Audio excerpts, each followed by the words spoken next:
Today's episode we are focusing on YMCMB, inspiration that Mario draws from. Today in studio we have Mario the rapper and we are talking all things music, conversations of inspiration. Good day, sir. How are you? I'm doing great. Thanks, sir. How are you doing? I'm great, thank you. Tell us more about who you are. Mario, the one that sings, or the Mario that raps? It's TrippyKM who raps. And Great. the M stands for that Mario that you were talking about. And I've been in the music industry since 2018, right? So is Mario your real name? Yeah, it's my real ID name. Nice. Yeah. I think maybe my parents or something. Yeah, there's Like some it's gonna be. musicality there. Yeah, you never Cheers know. to that. You never know. Cheers To to that. Oh, Yeah, don't leave me hanging, dog. Okay, when did you discover your gift? Should I It say was- a gift or is it self-made? It can be both. It can be both. When I was in primary, right, there was a moment whereby like I was watching a lot of music on TV, but then I could not even understand English by that time. Yeah, but then I wanted to understand this thing so that I can be able to communicate with people throughout how I feel.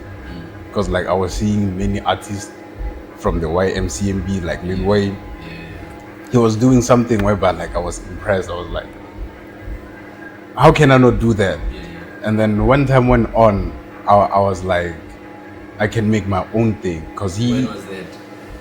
maybe grade 7, grade 6, between there, I was starting to engage in art and music, but then it was never good.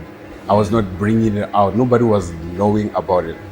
You get it? Yeah, nobody would like wanted to know what this boy be doing behind the scenes and everything. But then I wanted to like to hone it and make sure like I can find a way to make it better as much as more as I grow.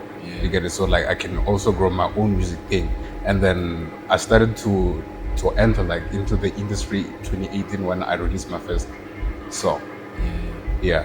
And then that's when it went out, like on SoundCloud on 2018 on the 4th of July. That was my first song Your ever. first song. Yeah, ever. Which we'll get to that, right? Yeah. So now I wanted to know what inspires your writing. When you start holding a pen and a paper, what would inspire you at that point of time? There is a moment like you want to talk, but then I'd be inspired not to just keep on trying to talk to everybody to make them listen, but then I just want to feel like I want to talk something out, and then I'd be inspired by the feelings that I feel, and at the moment I try to express it, there might be somebody who might be feeling the same way. That's what makes me feel like I'm inspired to just speak whatever is on my mind on a song and write it down and be able to make an idea into reality so people can see what I'm trying to say and the things they cannot understand or learn how to express. I'll be trying in my own way to express it so that somebody else could understand. So how actually do you like? My thing is I wanna get to enter into your world. Sure, It's you're welcome. Mario wakes up in the morning, Yeah. and then he does whatever he does on a normally daily basis, and then he's in his room, he's thinking about something, and he decides, "Hi man, this thing can be fully expressed through music." Yeah. Then you start writing. Is that how it goes about? Yeah, and then it's not like it works every time when I want to do that. But then there is a moment like it's like a momentum. You get it? Is it driven by emotions or life experiences? It's the Or just trippy something vibe. that you want to address to people that you can only do that through music? Yeah, like it's trippy. It consists of a lot of things. Trippy. Yeah. So it's trippy. what inspired the name Trippy? As I was growing, like when I started to engage with the YMCMB and then my music taste evolved in a way, and then I had to discover more artists, and there was this other one named Juicy J. You know him, right? Yeah, that guy. He was keep on giving me that vibe of trippy where every time he raps, because like he is diverse, like he's going there and there, and then when I was starting to look for a name, because like that answer might need that. When I was looking for a name, I could not even find it. The name found me in a way, because like I keep on trying to come up with the name, and then somebody be like, nah, that's not the name, you tripping. You're tripping, yeah. Yeah. And that's when the name Yeah, came I about. started to have like some kind of a deja vu, Yeah. whereby like many people be saying you trippy, and I keep on like asking people, is this name right? They be like, nah, you're wrong, you tripping, that's not the right name. Yeah. And then I was like, nah, man, I've been inspired and listening to Juicy J, and then he also made the foundation be like, nah, man, there can be a vibe called trippy. And then I was like, nah, I'm a vibe, you know. So and also then the hairstyle is inspired by him. he did it after I was not even following him, you know. Yeah. And then all of a sudden I started seeing him with dreadlocks. Yeah. You get it? No, it made sense now. Yeah. You see, and then I just wanted to grow hair, like be there, you know, like just make sure like the energy flows however it flows. Yeah, and then I just wanted to look like this. Even like my older brother has longer hair than So I. advancing the family. Sort of. We're making our So now I wanna touch on open mics. Sure. I believe most of us don't know what that is. I myself, I don't know what an open mic is, but I've seen that you used to enter into a lot of those. That's where you sold yourself and you grew. Yeah. So what would you tell to the viewers what an open mic session is? How is it like? How does it feel? Yo, that's a nice question, brother. Yeah. And it felt like at first I was kind of excited but then nervous. Yeah. When somebody told me like they have an open mic, I wanted to go there, but then when I got there were a lot of people, more than I've expected for an open mic. Yeah. You get it? So they gave me a mic. I was so nervous and I could not even think, because like when you are given an open mic, they want you to open your mind and speak to the people. So you don't perform, you literally just start you a song just from scratch or whatever. Nah, like I had a song. I had a song. It's like an ad.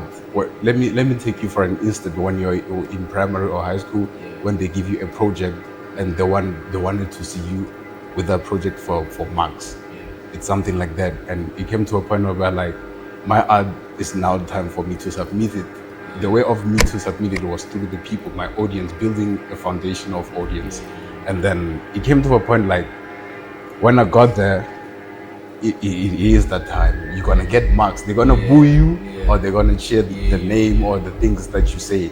And it's the risky part. That's what made me nervous, because I cared about like the art that I was making. Yeah, and I don't know how people are gonna see it and everything. And that was the beginning of everything. And then I started doing that, and it went well. The first time went well. Actually, the first time it got cancelled. The first time I was given an opportunity to like be on an open mic session, and then the second time it worked in a way I was not even expecting. Yeah, I made friends that day. Even I met some guy named Piper. Have you heard of him? No, I haven't. You haven't. He works at Lee Production House. That guy, I met him on one of the open mics. Yeah, and then when I got there, I met the MC was somebody called Daniel Liberator. Yeah, that was my first time. That's why I memorized most of the things, you know, because like everything went more than I've ever expected. And then I was given a chance to express myself in public, no more in the studio, no more with myself. Yeah, and then I was trying to see, and then I've learned something throughout that moment, that like whenever you have something, you're not going to control how people see it. You just give it out there, whether they love it or not. As long as you able to give out whatever you feel like you want to say, whatever you want to let it out, the people gonna love you either way, as long as you're ready. So how was your first performance at the open mic? Was it a standing ovation, or people were at least getting to feel your feel? Because like there were a lot of new upcoming artists. They were there for other people as well. Some were local famous. They were very known. Some were coming from, they were taking long distance for those upcoming, for those open mics. And then when they got there, it came to to me to be there and express it. So what did you learn from your first performance that built up to who you are now? Everybody makes a mistake, and you have to learn a way of making sure you cover up your mistakes with how you grow. You grow through what you go through. Yeah. The moment whereby you were going through those things of first sessions and everything, there is important. It might be little, but then the little things matter when it comes to building your foundation, because it's the most basement. Like it's the bottom. It's the bottom whereby like whatever comes when you're up there, it might not shake as easily as somebody who just went straight up, because like they don't know the things they could have missed at the bottom. And I've learned that like I could do anything when I really put my mind to it. Yeah. And I've learned a lot throughout each performance. Yeah. But like, have you ever been pressurized? Because as artists, let's say you are the sixth one to perform, and then maybe they start with the elites, and then you're here, you're still building your foundation. Yeah. So how does it feel when you have to go on stage with all the elites who performed before you? The nerves, hey, let me not do it. Have you ever had such? Yeah. Yeah. Because like at the time now, I didn't know a thing. I was still new, right? Yeah. And I was mad about it. I was having mad feelings. Yeah. So when it came to that, I was super mad, because when they come whereby like I was there first. Yeah. I was there first, and how come am I not treated properly and equally as others? And I had to see like when they pull up, the elites, when they pull up, they're there to make sure like the audience are engaged, they know what the event is going about. And as time went by, I started to have some kind of a rank. And when you give out something whereby people can relate with it, they want to put you in a position whereby like it's the right time for you to give it out there, because everybody's hopes are up. Yeah. Imagine if you go to an event and then maybe let's say 3 consecutive artists come and play, and you don't even enjoy the music they're playing. You're going to want to leave, even though like they're saving the best for later. Yeah. You might want to leave it, or you're going to have a mindset of the vibe is not there. Yeah, the vibe is not there, and you just want to leave. Yeah. Ever had someone you're jealous of in the music industry? Like when you were still building yourself up, you'd get those that are against you. And it's not always the case where you are the one that starts the beef, but someone starts it, like they are against you. You know, they make a song and so have you had those experiences where someone is like, hey Joe? They could have been, but then they were indirect in a way. Yeah. Because like some artists can be coward or what, they cannot go straight to you. You're just gonna go that way, and we don't mind it. Yeah, you just focus on your thing, and when you do that, when people diss me or whatever, but then there were a couple of shows whereby like the DJs and everything, they knew me, and then when I got there, they started to have some kind of a disruption when it's my time to perform, because like I even told a group of people that I know that I'm going to be there, so can you please come and pull up and support me? And then they came. So as I was about to start, they were like, nah, you're not playing 3 songs, you're playing 1.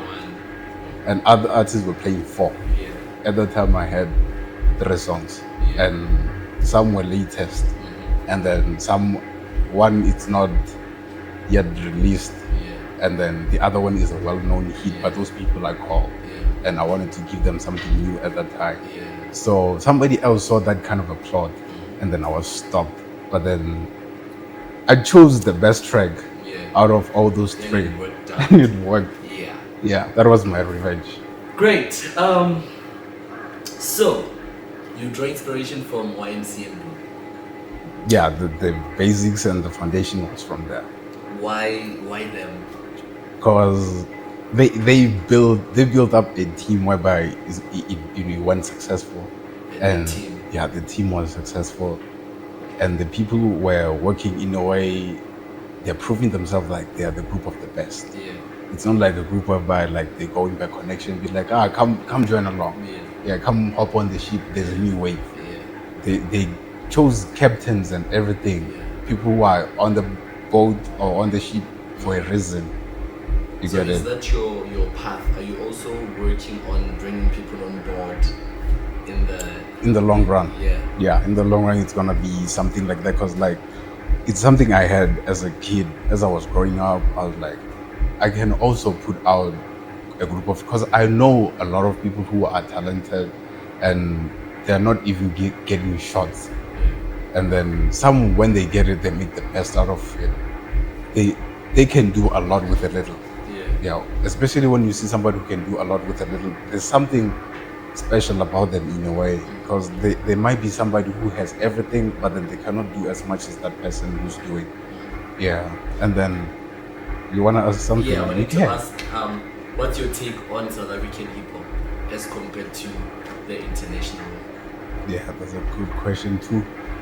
And it's just when I listen to South African hip hop, Who right? do you listen to this side? I wouldn't say I fully listen to them, but then I give them a chance and know what they on, their content. And if I'm really impressed, I'll go and listen to Touchline. I've been listening to Touchline, but then it was by chance. It was not me, it was from friends. They were like, listen to this guy. And then I listened to that guy and I was like, hey, he dope, he's there. He's there. And then I went from Touchline, I went to Shane Eagle. And then Shane was having that kind of content where it's international. You can even listen to Shane wherever you go, wherever in the world you are. You will not even think he's from South Africa, because artists in South Africa, some of them, they do the same thing. You get it? And some of them do the same thing as the artists from US. So as I was growing, I was preferring US music because I found it to be original. So when you listen to South African hip hop, you feel like it's fed from they're biting the style from international. So do you say that all the rappers from South Africa are literally copycats? Not all. That does it for you? Who's culturally South African? And that made me to listen to those cultural South Africans. Let's say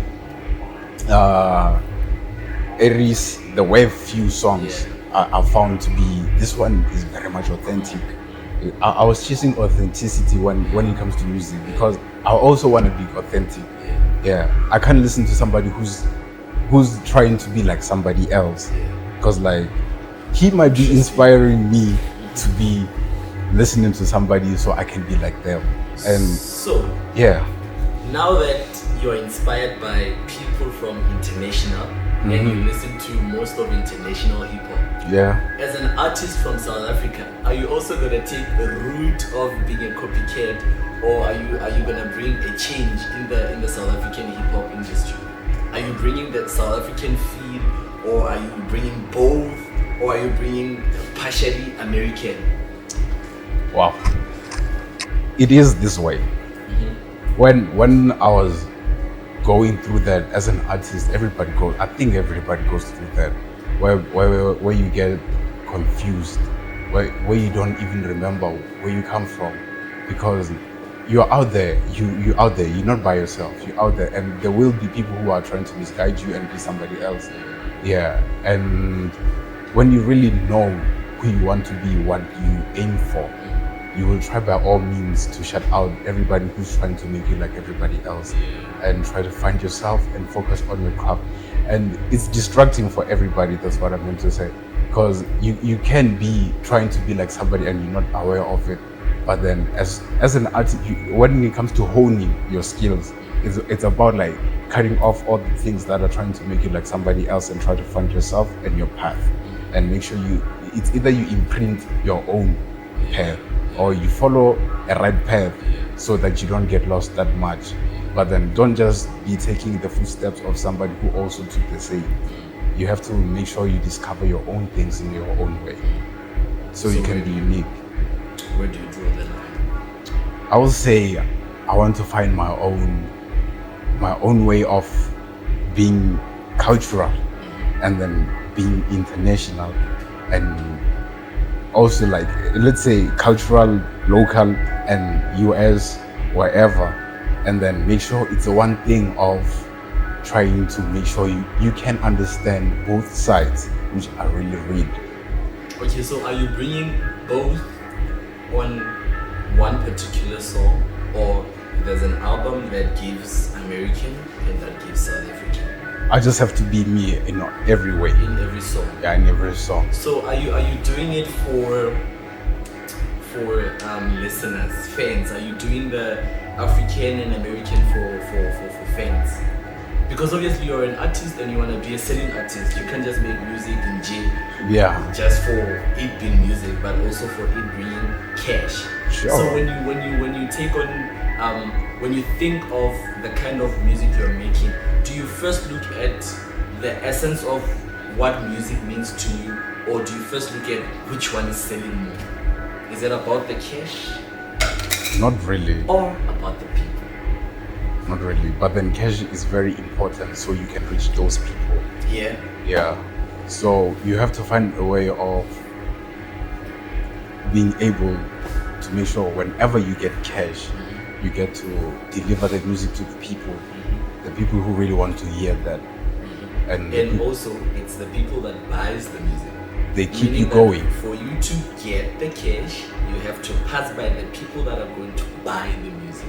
Yeah, that's so. Let's say step. now you release a single. It's cultural. Yeah. And then you get 15% of what you expected, and then you release another one, or maybe you make a cover, right, of an international kind of music, and then you get 45 plus, and then you're thinking of writing a single. Which route are you taking, the cultural or the international? Repeat your question in a way I can understand. Okay. Yeah. You release a single, right? You want to keep it local, you want to keep it African, you want to keep it cultural, right? So you release a single that's African, right? Yeah. You release it to the social media platforms, and then you only get 15% of what you expected from 100%. You get 15 of fans that actually vibe into the song. Let's say now you go to TikTok, and then I could go TikTok, there are duets. You enter into a duet, and then you rap, and then you take it international, and then you get more responses from the international duet, and then you want to release another single. Are you gonna release an African single? What's funny now? Yeah. I've already done that. Yeah. Cause like there was a point I made music thinking I was gonna start local and get to the cultural people before I get there. Yeah. But then it was in reverse. Yeah, I reached people from global, and they were the ones who were engaging with my music. I made over like let's just say maybe 10% of a million. Maybe I'm exaggerating. So would you blame our African artists for taking the international route? Because I believe, South Africans, we do love hip hop, but I don't think that as compared to international, we are too much of, we engage too much into hip hop. We don't invest much into that. I think hence most of our artists would prefer to give a feel of American, just so that they can draw, fans from that side as well. Yeah. So do you think it's a thing, really, that the South African music now, they might be at this moment focusing on Amapiano one. And international artists, they know, like in South Africa they vibe to Amapiano and everything. Actually not in South Africa only. Most African countries they listen to Amapiano. It's making an impact. Just the same way as a new genre came in. When hip hop introduced drill, everybody was, what's this new thing? And then when everybody introduced trap, they were like, what's this thing? So it goes with the regions where people are based at, and your target market matters. And I might be off your question, but then I'm just expressing. It makes sense. So I actually get where you are going. Hence I'm about to ask this one. My piano hip hop. So would you say which one is actually overweighing another one? It's not actually the genre. it's the people who are in the genre. But it's the people that buy the music. Yeah, the people who are given the spots, as I've said in the beginning, the people who are given the spots to represent hip hop, they might be letting us down in a way. That's where you get in. Yeah. And fill in the gap. Yeah, that's where I might have a purpose to make sure like I can bring maybe something new to the game to make sure hip hop can be balanced as the way it was back in the days. In South Africa, you remember in South Africa, hip hop was being. It was. Yeah, you will know artists who are not even doing any music anymore, but their songs are still alive. Yeah. Yeah. What is your number one inspiration? I think just an inspiration. I don't want to take it musically or take it off. Just an inspiration. Where do you draw inspiration from as a person? Lately, because like I grow, when my inspiration grows, a spirit grows. In spirit, inspiration, it's one in the same word. Yeah, and it grows to a point. Right now, I was gaining more inspiration from 50 Cent. A couple of years ago, I wouldn't say 50 Cent was making an inspiration in me. But then, since I started to listen to that guy and seeing how he moved and how he was doing things, is a way of getting some kind of inspiration. I feel like he's not misleading. Yeah. Whatever he says there, he has done it before, and it's something I'd also want to do. Yeah. There are a couple of inspirations I'm inspired by about, but then at this moment it's him. Yeah, at this moment. So 50 Cent inspires this young man here. So after the break, we are going to play a game just to break the ice before we go to our last part of the episode. So sir, are you ready for the game? Viewers, after the break, be with us. We are coming right at your screens. Welcome back to COI, and right about now we are still chilling with Mario, and we are about to play a game, Truth or Dare. So this is how the questions go about. We are asking you 3 questions, right? You choose either truth or dare. We have shots on the table, we have ice in the bucket. So if you fail to answer a question, one of the 2 we give to you to indulge in. So, truth or dare? Let's start with the truth. Truth. I thought you were gonna give me the balls and the dare. The truth requires balls. Okay, great. So, what's one thing on your bucket list that you're determined to achieve?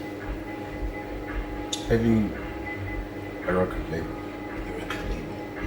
Your own. Yeah. Cheers. Cheers to that. Truth or dare? Yeah. Dare. Actually, I like dares. I dare you to give us 5 lines. Freestyle. Maybe 30 seconds freestyle, 20 seconds. Okay. Yeah. You doing a beat? Or I don't know. is it acapella? Acapella, I think acapella. Acapella. I'm not that big on hip hop. Yeah, I'm thinking of something because it's been a while since I wrote something. Yeah. Shoot this bar, shoot that bar, and this ice. It ain't that obvious. Cool. This bar is think about a touch. Yeah. You're not touching nothing hard. Still like Mr. Mad Feelings. Like a Jew. Drop it like it's cold. When I wrote this bars, just know it's been a while since I haven't touched my pen for lyrics. So Come on now. Come on, feel me? I feel like it's a song already. I Or feel like you've taken it from somewhere. You feel me? Yeah. Or you I gonna do. feel the gaps Ish, that are all the stacked gaps.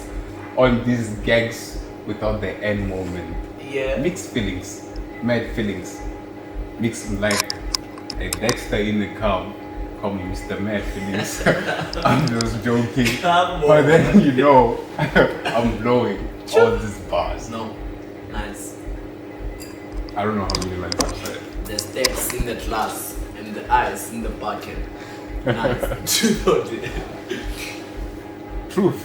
Truth. Yeah. Have you ever gotten a dig in a do you drink alcohol? Occasionally when I'm Occasionally, do thirsty. you go to events? Yeah. Have you ever come across someone who be like, let's go to the loo and let me give you a head? A head. Yes. You mean like a sloppy head. Yes. There was never a moment, but then there could have been some chances. Yeah. But then I could not see them at that time. But then so far, there's not a moment I can recall thinking maybe I was drunk and got ahead. I don't know. It hasn't happened, right? Nah, But if it happens, would you, whether you are in a state of percentages, would you agree? It depends. Okay, let me ask one important one. Talk about a significant challenge you faced and how you overcame it to inspire others. A moment, let's start by when you came to me as to write something that's really meaningful. It was kind of challenging and not find something that I can just make it to be there for the people, which is really brilliant. Something that can be connecting to those people. That was a challenging moment, and then I overcame it by releasing something. I was like, nah, man. Everybody is trying to cut me, trying to drag me to a point. I just came to a point like I have to face all these challenges and cut off some things and release a track called Cut Ties. And I was just letting it out. It was challenging for me to just let it out on the song, and then I just tried to let it out on that song, and then that brings us to this question. Tell us about the first song, Mad Feelings. How it came about. You're also gonna tell us about Cut Ties, to say what actually draw you to. First of all, I believe a title of a song says a lot about the song, right? So take us through Mad Feelings and Cut Ties and what they mean to you. Mad Feelings. It was a song whereby I was feeling crazy at that moment and feeling mad at the same time. Mentally crazy or just crazy? Just being crazy, just being Kanye. I was just being Kanye, and I just wanted to make sure it's my first art, whether you're mad or whether you're happy about it. It's just a mixture of all these feelings, but you're just mad. Whether it's crazy or whether it's mad, it's just mad feelings. And then it was involved with some of the things I went through, and I wanted to crack the ice, like breaking an ice to start something you don't know. And I crafted Mad Feelings, and I wrote it at a very young age before I let it out. There was a point I was feeling mad. I was like, let this song out. And it's getting out on my birthday. On my birthday, I was feeling mad. Nobody was wishing me birthday wishes. Not even one person. Not even one. Same. So I was feeling mad. I got mad feelings. And what did I have? I had mad feelings. I had mad feelings in a USB from somebody, like a producer who helped me to craft that, and then I released that song, and then the people loved it more than I have never thought they will, and they really liked it, and I wanted to release another one, and then another one was Cut Ties. It was 2 years later. Were you heartbroken? With Cut Ties? Nah, I won't say heartbroken. Were you cutting? I was just cutting off all these negative feelings, anything that is trying to break my soul. Anything. So meaning you and negative feelings were tied. Yeah, we were there. We were there, and people wanted to associate me with all those negative things. You get it? So I wanted to cut ties with those people who wanted to associate me with all those things that are dragging me, and I was also cutting all those things that are dragging me at the same time, and also with me. I won't blame other people for being negative and everything. It's all on me for knowing which path is going to make me grow and grow in which way.